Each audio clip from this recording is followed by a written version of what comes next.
What if I told you nothing in life is inherently good or bad, and that only your perception makes it so? Your experience of life is not about what happens to you, it's about how you interpret it. So today, we're going to discuss how to reframe situations and take back control of your mindset. I think to begin, we need to discuss the science of perception and mindset. There's a part of our brain called the prefrontal cortex that's used to assign meaning to events. So if two people experience the same event, say getting a bad grade on a test, one person could see that as an opportunity for growth, while another could experience that same exact event and see that as a failure. In this way, the prefrontal cortex has been described as functioning in two different modes. The first individual exhibits the first mode, which is a growth mindset. Someone with a growth mindset sees setback not as failure, but as an opportunity for growth. The second person would be exhibiting a fixed mindset. They see setback as failure and cannot grow past that setback. These modes are researched in depth by Carol Dweck. You can look into her research. She goes way more in depth than I'm willing to go into this podcast. Now, see, it's important to know that in regards to the event itself, every single detail could have played out exactly the same for both individuals. However, based on previous experiences and reinforcements from authority figures in your life, you can either be of a fixed mindset or a growth mindset. And this is where the role of emotions come into perception. So any individual's perception is not objective. There is no such thing as objectivity when it comes to perception. Our perceptions are based on our personal experiences and previous biases that stack atop one another into a complex framework that informs our reaction to objective or neutral events. On a philosophical level, this is discussed under the subject of deep frameworks. However, in psychology, there's another term similar but addressing the emotional aspect, which is the ladder of inference. The ladder of inference is all about how we subconsciously assign meaning to neutral events. There are 5 steps in the ladder of inference. Step 1 is reality and neutral objective fact. Every situation is neutral until we interpret it. So in step 1, this is imagining something which I argue is not possible, which is complete objectivity of the situation. Separate of human morality, separate of human influence whatsoever. Completely objective facts of the situation. So in step 1, we observe the facts of the situation. This step happens so quickly, and then we're on to the next step. All of these steps actually happen very quickly. Alas, anyway, we go to the next step, which is selective attention. We as human beings do not absorb and give equal weight to every piece of fact given to us in a situation. We selectively attune to certain facts depending on our preconditioned biases and reinforced beliefs. Then there's the third stage, which is interpretation and assumptions. This is where the biases and preconditioned beliefs come into play and assign meaning to the situation at hand by making assumptions. The fourth step of this ladder is we reinforce this belief as truth. So there's an objective situation. We have an emotional response based on preconditioned beliefs and preconditioned biases. That emotional response leads us to assign those preconditioned beliefs and biases onto our experience. Once we've assigned these preconditioned beliefs and biases, we then make assumptions and we then come to a conclusion and take our assumptions as fact. The fifth step in this ladder is the action stage, where we react based on our interpretation and not necessarily based on the reality of the situation. So let's see this in action because sometimes things in theory don't make a lot of sense. So here's it in action. Say your boss gives you constructive feedback. You are in a fixed mindset. So based on your previous experiences, you take any type of negative feedback as a sign of criticism. So you only hear the negatives he or she has to say, and negate any of the positives or brush them under the rug. You selectively focus on the criticism. Because you feel criticized and you see it as them criticizing your work, you assume that they don't like your work. And now you quickly forget that this is an assumption. They never actually told you they don't like your work. This is an assumption. However, you take it as truth. They don't like your work. And so maybe you start withdrawing at work and performing less because you feel discouraged. Now, this is the action, right? Step 5. Do you see how this plays out?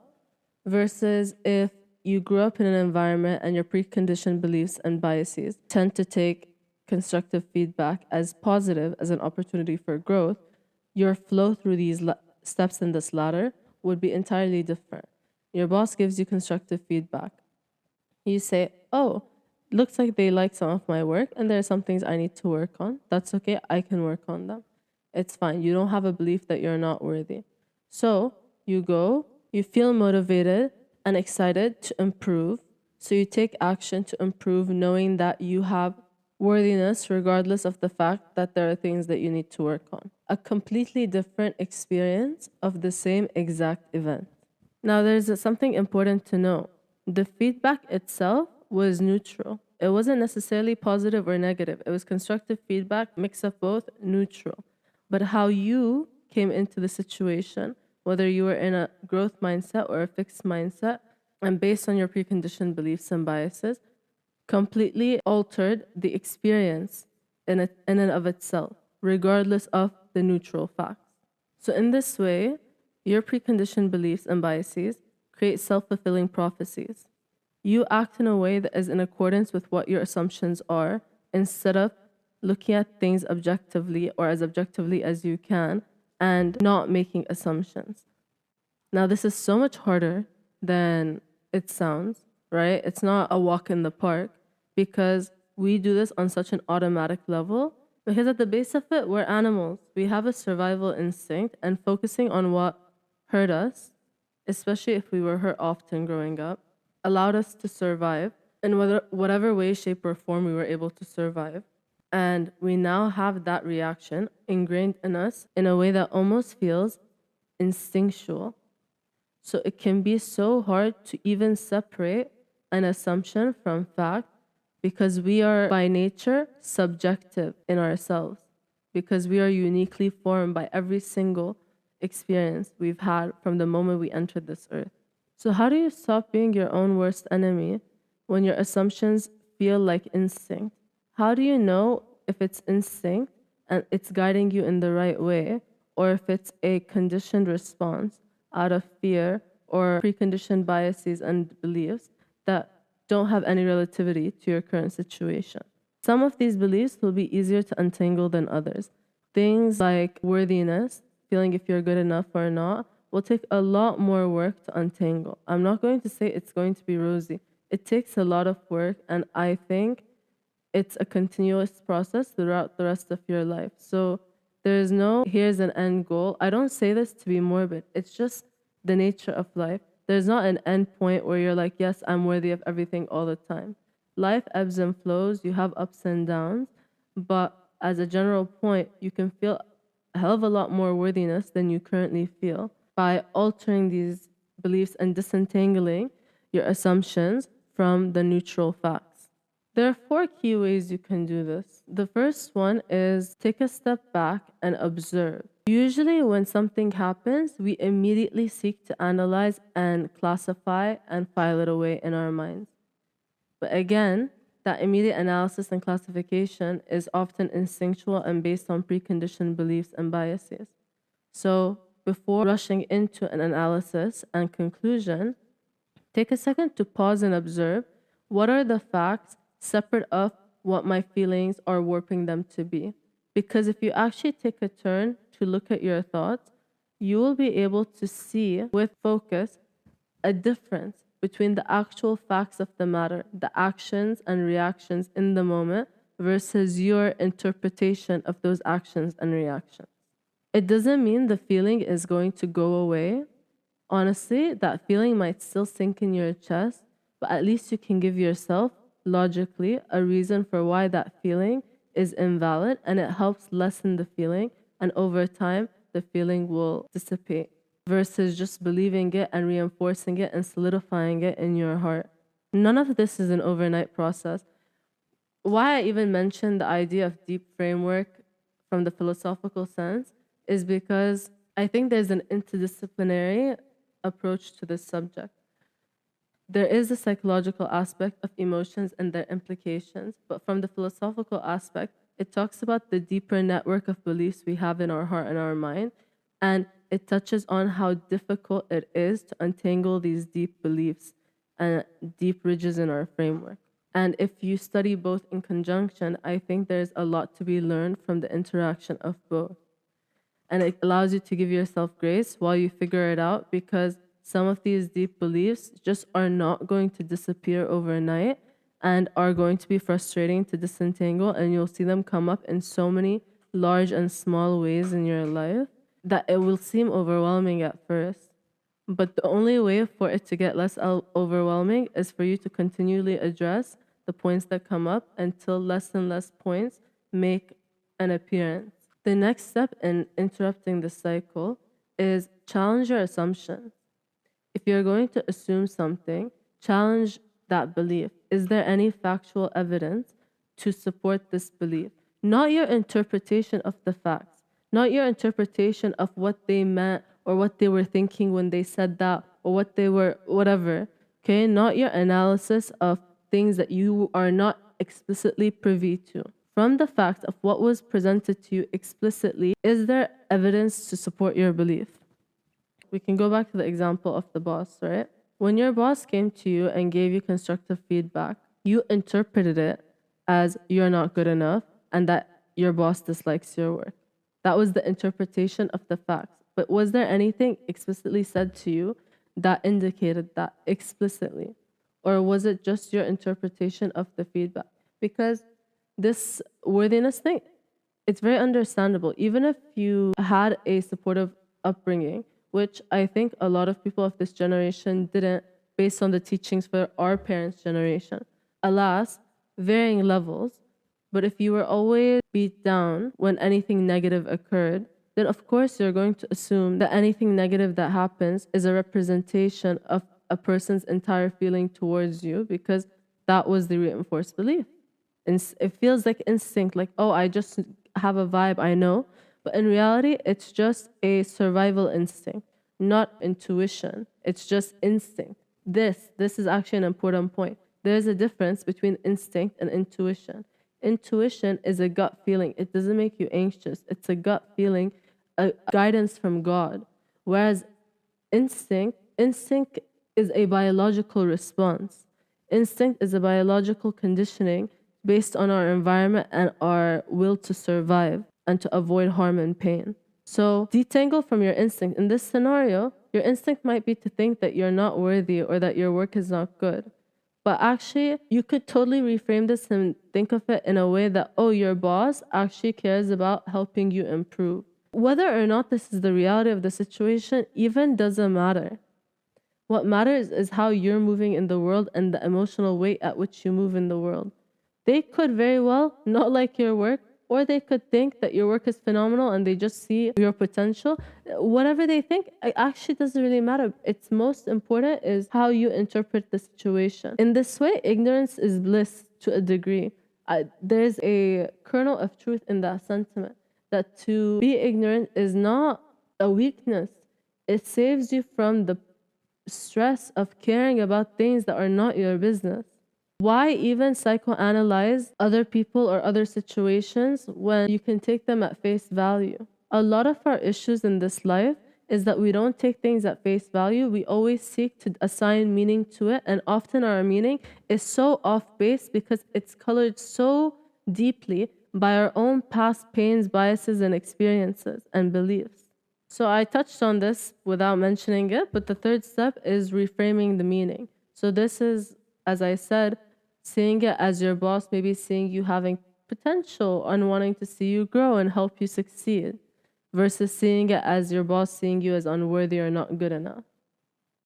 And then if it really is bothering you and weighing on you and you need a more definitive answer, that is not the green light to go and make an assumption and say, well, oh yeah, my analysis is right.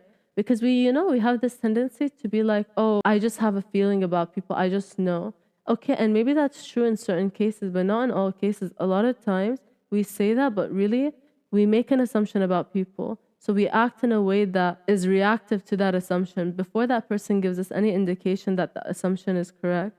And because of the way we're acting, they shift the way they act. And then they fulfill your prophecy of what they are because you're acting in a way that depicts them as that. Sounds like mumbo jumbo, but I swear, listen to that again. Listen to it slowly and it will make a lot of sense. So anyways, point being that the assumption cannot be assigned as truth, which is what we often do. We assign the assumption as truth because we want something definitive. But if you're really seeking something definitive that badly, seek out clarification. Speak to your boss. Let them know in a professional manner that, hey, I'd like to know a little bit more of what you think about my work. I wasn't sure, XYZ. Okay, don't do this every single time. Again, balance between all things. The problem about giving any type of insight online is that people take everything to the extreme. Don't take anything to the extreme, but in the moments where it really is impacting you and you cannot self-soothe it out of you and you really need more clarification to move better, and you have to be honest with yourself because not all situations require that, then go and seek the clarification. And even if you seek the clarification, you might not get the clarification you're looking for. At one point or another, you just have to accept that that clarification might not come. And because of that, doesn't mean that you have to assign an assumption as truth. You can accept the not knowing. As human beings, part of our survival instinct is we want to know. But you know what? I think the most free people in this world are content with the not knowing. They're content with the uncertainty. This is like why belief in God is actually so healthy and so beneficial in the journey that is life, because belief in God teaches you this inherent principle of faith, of believing a thing and understanding that things can be as they are without you understanding all the inner workings of how they came to be and why they are the way they are. This is the same application to any interaction or experience in your life. The whole core of this issue of assigning assumptions is because we're trying to survive, and so we want to seek meaning and definitive lines in which we can position ourselves to best move forward without the possibility or potential of pain, hurt, or suffering. But in reality, that is just not the nature of life. Most aspects of life, most things are not definitive. Most of the questions we want so desperately answered and so desperately clarified will never be clarified by the person or entity or thing or experience that we want to clarify it. And so we have to make our own meaning by reframing our perception and reframing our perspective and accepting that sometimes we will not have all the answers. Analyzing and analyzing and analyzing does nothing for you. It does nothing for you except make your head hurt, make you act in a way that creates a self-fulfilling prophecy. When in reality, if you just allowed things to happen as they happen, you would know. So what are a couple actual strategies you can employ in the moment? One, reframing questions. Instead of why is this happening to me, ask what can I learn from this? Instead of this is unfair, ask yourself, how can I make the most of this? What's the silver lining? The second thing is visualizations and mental shifts. So zoom out. Instead of being so engrossed in the experience and the emotions and heat of the moment, zoom out and look at the bigger picture. How does this play into the bigger picture? How far you zoom out depends on the situation. But look at it from the forest view and not an individual tree view, if you've ever heard that reference. A practical question to ask is like, will this matter in 10 days or 10 weeks or 10 months or 10 years? And then assign the appropriate amount of response based on these questions. The third thing, and arguably most important, is mindfulness and emotional regulation. When a situation happens and you have an immediate emotional response, acknowledge it, notice it, without assigning it any meaning, without jumping to any conclusions. Just recognize the feeling and allow it to sit with you for a while until you can step back and assess the situation from a more neutral standpoint. Nothing in life will ever be neutral. I will argue this point that there's no such thing as objectivity. That by human nature, objectivity is the antithesis of the human experience. There is no such thing as objectivity. from the human experience. Not even AI at this point can, I believe, achieve objectivity because it is still created with the human bias. Maybe it's thousands of people and thousands of biases, but objectivity, I think, will come when billions of subjective viewpoints are merged to create an objective opinion. Alas, I went on a tangent. Anyhow, objectivity doesn't exist, so nothing in life, I think, will ever be fully objective, but you can achieve a lot more objectivity by taking a step back than you can achieve by being so enthralled and engrossed in your emotions in the moment and the heat that you're feeling in the moment. By detaching yourself from the initial emotions and then observing the situation and asking yourself these questions, you're able to reframe the situation in a way that's healthier and less influenced by preconditioned beliefs and biases and more rooted in the reality of the situation. It never will be perfect, I think, but we can always move forward to a better approach. That's part of, again, the human experience, ever evolving, ever growing, ever changing. I think everything in this episode can be very beautifully put through a story. Again, I don't remember the details of this story to a T, so don't quote me, but there's a story of this farmer and his son. You know, his son was helping him on the farm. They didn't have a lot of money. You know, something happened and he got a horse. I don't remember what happened, but he gets a horse. Everybody in the village came to him and said, "Aren't you so happy your son has a horse? Isn't that such great news?" He said, "We'll see. Neither here nor there. Yeah, it's not good news, it's not bad news." Okay? Then one day he's riding out on the horse and he breaks his back and he's paralyzed. And everybody comes and gives condolences. "I'm so sorry, that your son is immobilized." He said, "We'll see if it's good news or bad news." He assigned, again, in each situation, assigned neutral meaning to the situation and said, "Time will tell." Then the soldiers come, there was a war, and they came to recruit, and they came to his door to recruit his son. But his son was paralyzed, so he couldn't go to war and he couldn't be enlisted. Everybody came and said, "What wonderful news, your son isn't going to die in the war," etc., etc. He said, "We'll see if it's good news or bad news."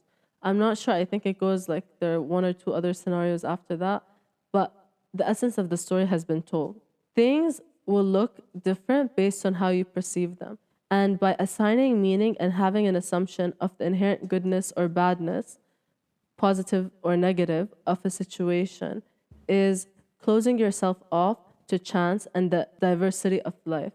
In this story, you see that things that could have been perceived by people as instinctually positive or instinctually negative, in fact, turned out to play in a different way with time. We as human beings are not the writers of fate. We're not the writers of destiny. We have free will, but we are not the all-knowing and the all-seeing and the almighty. So letting go of this need to know everything, letting go of this need to assign meaning to everything and have a definitive answer to everything, which again is almost impossible as it's in our human nature and our survival instinct. But at least being aware of it, we can reduce its influence in our life. Reducing its influence at least will allow you to live a much less emotionally tumultuous life. It'll allow you to live more freely and with more ease because you're not constantly bogged down by assumptions that are not even proven to be true. I challenge you to identify one situation this week and reanalyze it, review your reaction, review your interpretation, and see how you can reframe it. And then write down, journal, voice note, whatever it might be, that you get your thoughts out. Talk about it. How did this reframe influence the way you viewed the situation and how you felt about the situation? Because you cannot control everything that happens, but you can always control how you see it. And how you see it changes everything. All right, everybody, that's everything I had to say today. You take care. We'll talk again soon. Bye. Peace out.